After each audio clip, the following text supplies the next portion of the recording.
Hello everyone, welcome back to XCOM Long War, Operation Cursed Star. Last we left off, the aliens were invading the Boston market in hopes of stealing some of their famed New England chowder. I'm your host Nitesco, now let's get started. Our strike team consists of mostly rookies, and this being a heavy mission, we'll have to be extra careful. Our plan is rather simple. We don't want to get stuck behind this truck where there's little cover, and we don't want to get flanked from both corners. So instead, we'll clear this first building, and then take the roof as a staging point to launch operations in the alley behind. Unfortunately, things immediately don't go to plan, as 3 hostiles greet us at the door. This is a terrible position to be in, as there's not enough cover for everybody, and if we push to the left, we may accidentally activate another pod. Right off the bat, I see a potential flank, so I move our marksman in to take the shot. Thanks to the marksman's rifle that we equipped him with, he can both move and shoot in the same turn. Unfortunately, his aim, much like the garbage he's hiding behind, stinks to high heaven. With no effective way to engage him this turn, everyone huddles up around what cover there is, pops smoke, and goes into Overwatch. Peters takes cover behind his new favorite lamppost, and Lee and Diaz take a reaction shot. Unfortunately, it doesn't kill him, and now we get to see how one sectoid can ruin your day.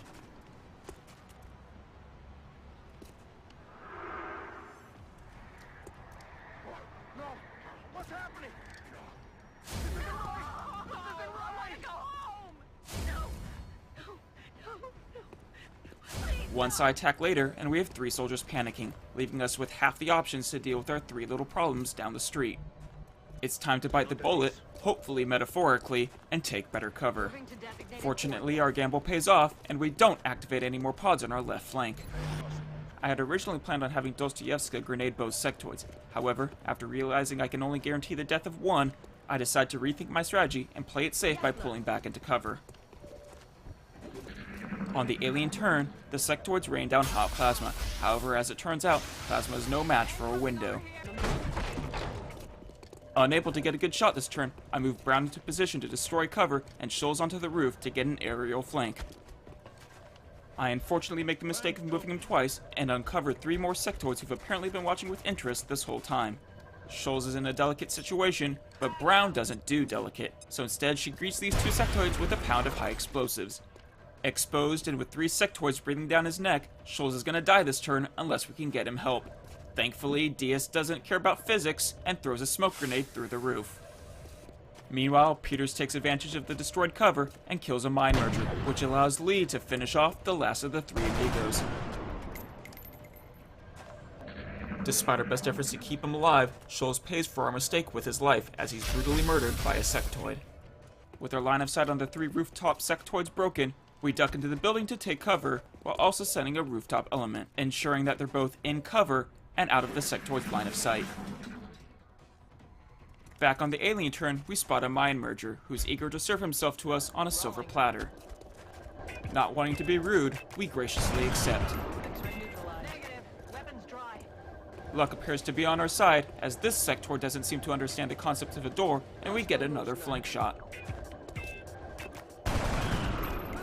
With only 1 sectoid left, it's Peter's time to shine. Or not. The sectoid is left standing, and we'll have to weather another shot.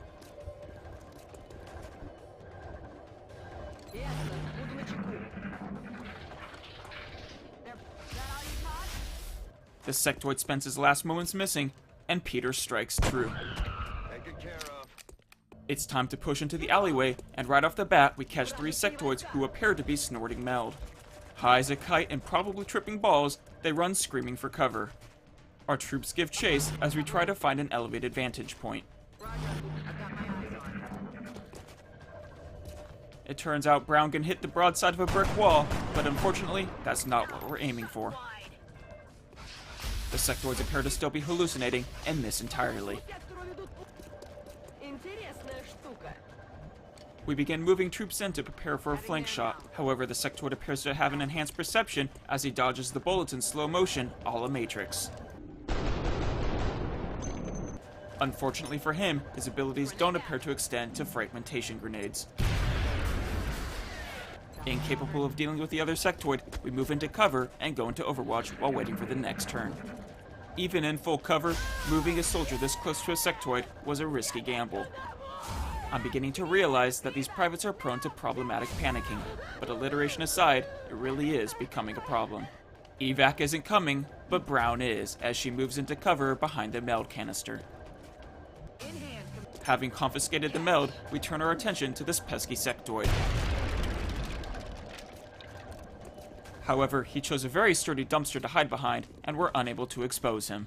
So instead, we continue to advance our position, preparing to take him out next turn. Unable to replicate his previous results, it's all over for this sectoid. While getting into flanking position, we discover the last part of the map, which consists of 3 drones. But they're too late to save him, as we bag another dead sectoid. It's at this point that we have to ask ourselves whatever happened to that last sectoid. As it turns out, he was cowering in a corner the whole time. But his reinforced concrete corner is no match for a well-placed grenade. With everything else on the map dead, it's finally time to turn our attention to the 3 drones. Now, I could have had Lee retrieve the other meld canister and then moved back into the position she ended up in anyways. And for the life of me, I can't remember why I didn't. But there's no room for regrets as we prepare to weather the drone assault.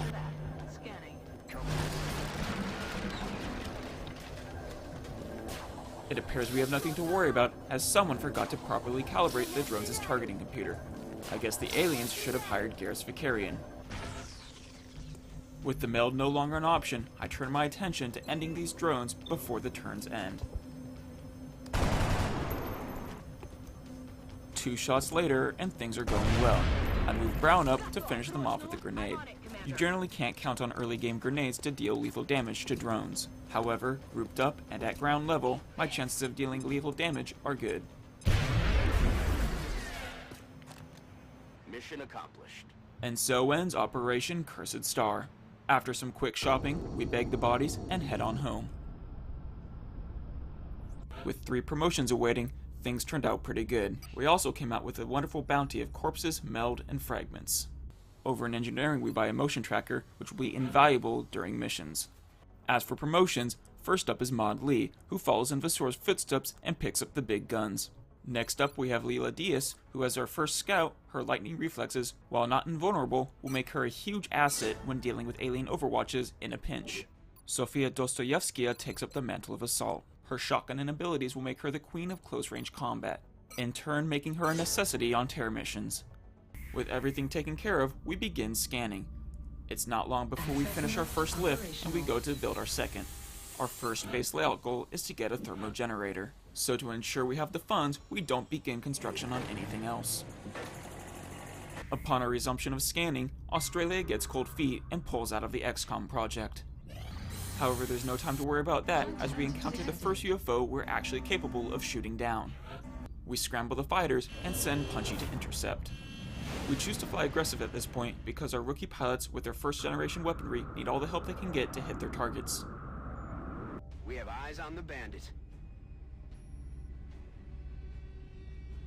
With a tango down, First Officer Bradford emulates his favorite show, CSI Miami. Retask Recon Satellite Bravo and get me a visual on that crash site. Magnify. As we gear up, we decide to take 1 infantry, 1 gunner, 1 engineer, and 3 rookies. The rookies are packing plenty of smoke because on small UFO missions, full cover is often in short supply. Meanwhile, Specialist Brown brings the punch, while Specialist Lee brings the suppression. Suppressors are often the first target, so we give her armor to help her survivability. We give the motion tracker we built to Olieva, which will help greatly with our situational awareness. We have visual on the mission site, setting down. Get ready to deploy. Our AO is within the continental United States. It looks like the aliens have landed in the middle of nowhere, so join me next time for Operation Dark Paramore as we help Courage rescue Eustace and Mariel. Thank you for watching. Bye-bye.